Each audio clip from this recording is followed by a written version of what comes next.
Top 10 homeless people who became millionaires. Looking at them now, you wouldn't believe that these people have been so poor that some of them found refuge in shelters and benches at parks. There are a lot of rags to riches stories that we have heard for years. However, there are a few inspiring stories that are worth sharing. Hi everyone, welcome back to the Top 10 channel. Today, we are counting down our top picks for the top 10 homeless people who became millionaires. For this list, we are going to look at inspiring individuals who have persevered through the test of times. We are going to look at people who were living on the streets or in their car, almost unable to fend for themselves, who today become the richest people in the world and have been inspiring people around the globe.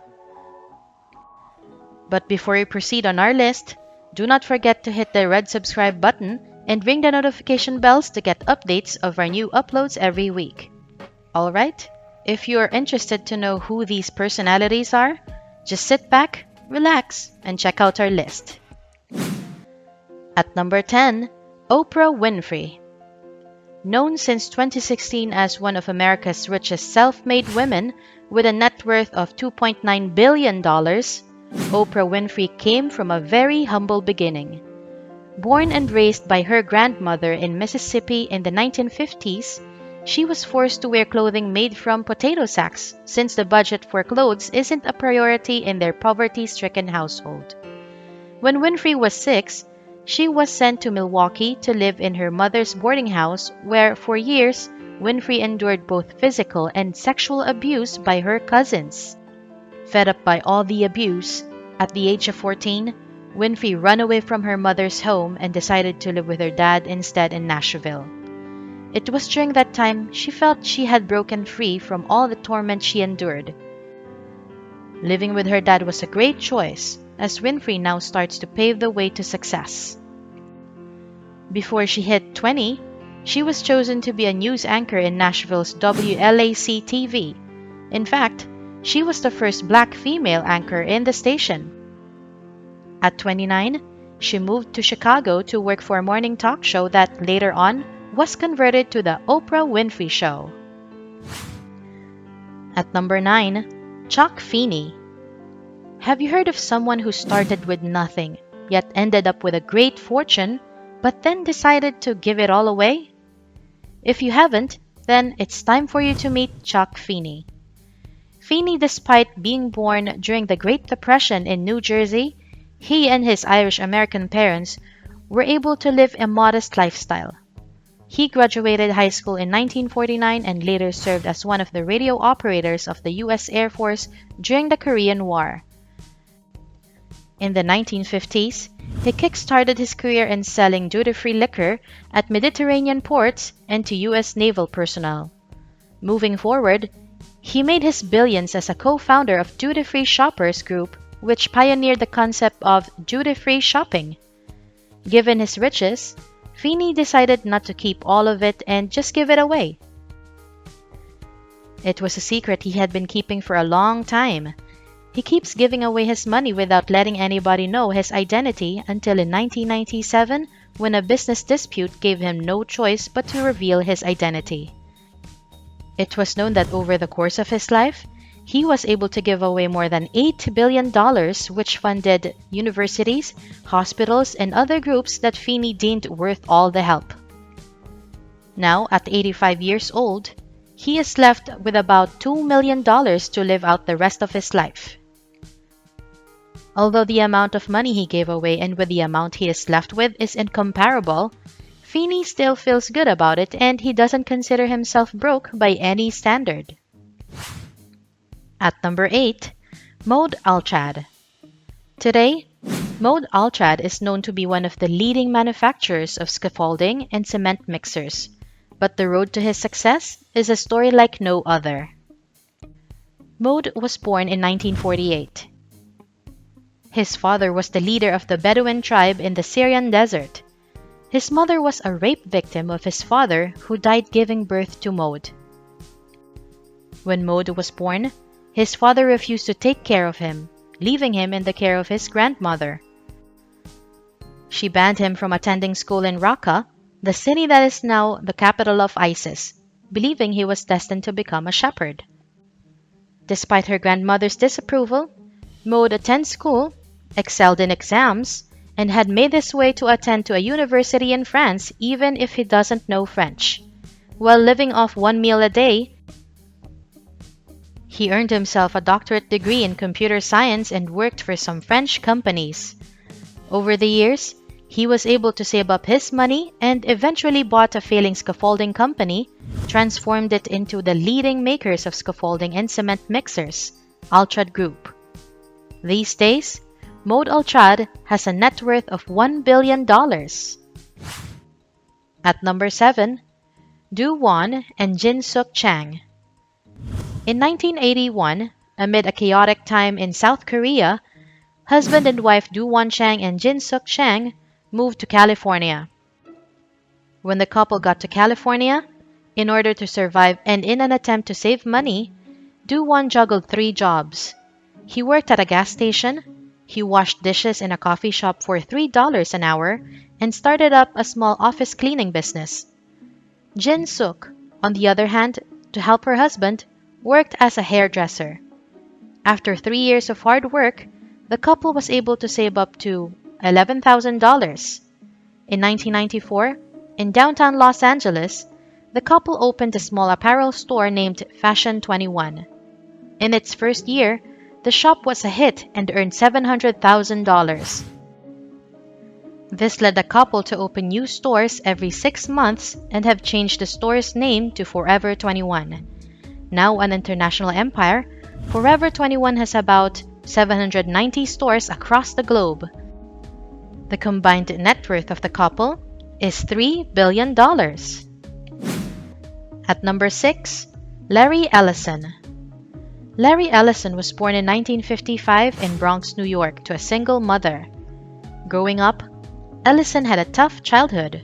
Well, we believe so far all of the people on this list came from a tough childhood. Anyway, since Ellison's mother couldn't afford to raise him, she has given him up for adoption before he was raised by his aunt and uncle in Chicago, both from the working class.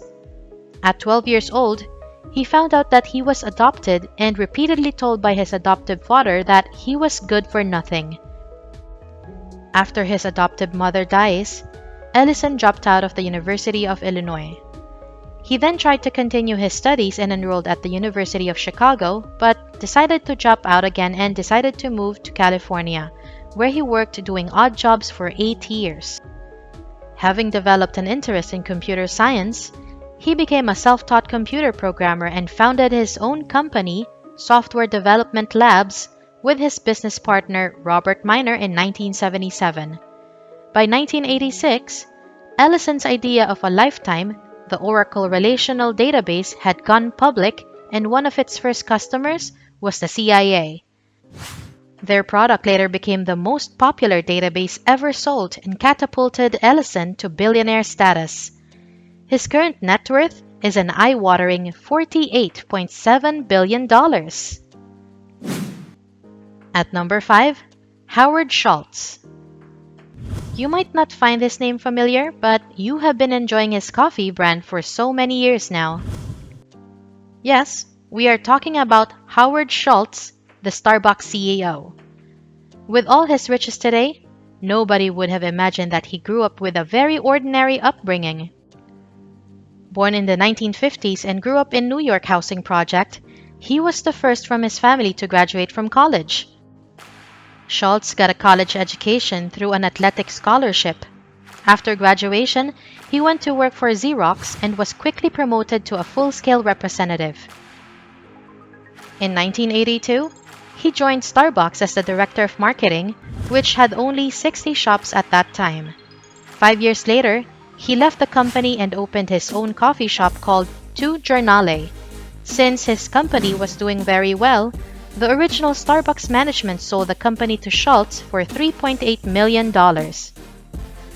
Once he bought the business, Schultz adapted the name Starbucks and aggressively expanded the coffee chain to more than 24,000 outlets globally.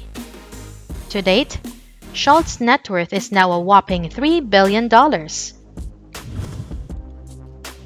At number 4, Leonardo Del Vecchio. Del Vecchio was born in 1935 in Milan, Italy, to a very poor family. His father died a few months before his birth, and his mother was unable to support him financially. So she gave him away to an orphanage a few days after giving birth to him. In his adulthood, he was able to work in a factory making molds of auto parts and eyeglass frames, where he lost part of his finger.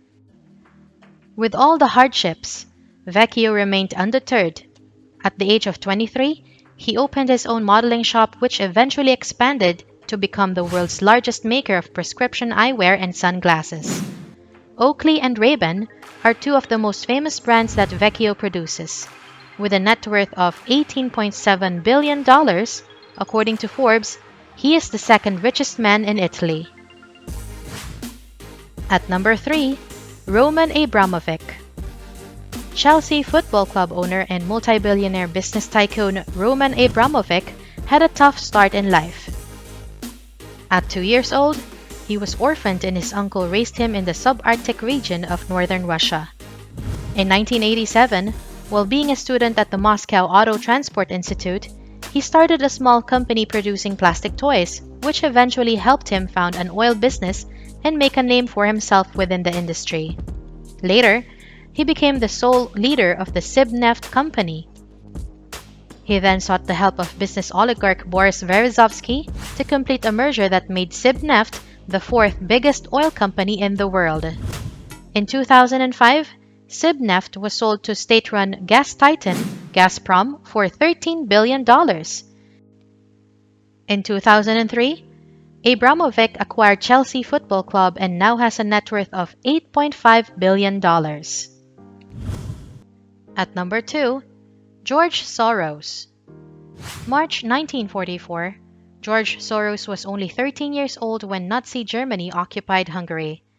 With the help of his mother and father, who were non-observant Jews, Soros posed as the godson of an employee of the Hungarian Ministry of Agriculture to stay safe during the Nazi occupation. In 1947, Soros escaped the country to live with relatives in London. While studying at the London School of Economics, Soros was also working as a waiter and railway porter. Following his graduation, Soros worked at a souvenir shop before getting a job as a banker in New York City. On September 16, 1992, his famous bet against the British pound during currency crisis in the UK made him a profit of $1 billion.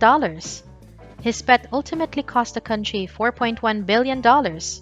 His current net worth is in the region of $24.9 billion, making him one of the 30 richest people in the world. At number 1, J.K. Rowling. If you have been an avid fan of Harry Potter franchise, it would be impossible not to know J.K. Rowling. Now, J.K. Rowling's net worth is $1 billion. However, her journey to success wasn't easy. In the early 1990s, Rowling got divorced from Portuguese television journalist Jorge Aranes and was living on welfare in Edinburgh with a dependent child. She completed most of the first Harry Potter books in cafes when she and her daughter Jessica decides to take some rest after walking around as it was the best way to get her to sleep. After 12 rejections from different publishing companies, she was given the green light from the London publishing house Bloomsbury. In 1997, Bloomsbury published The Philosopher's Stone with an initial print run of just 1,000 copies, but soon after, Harry Potter mania took off.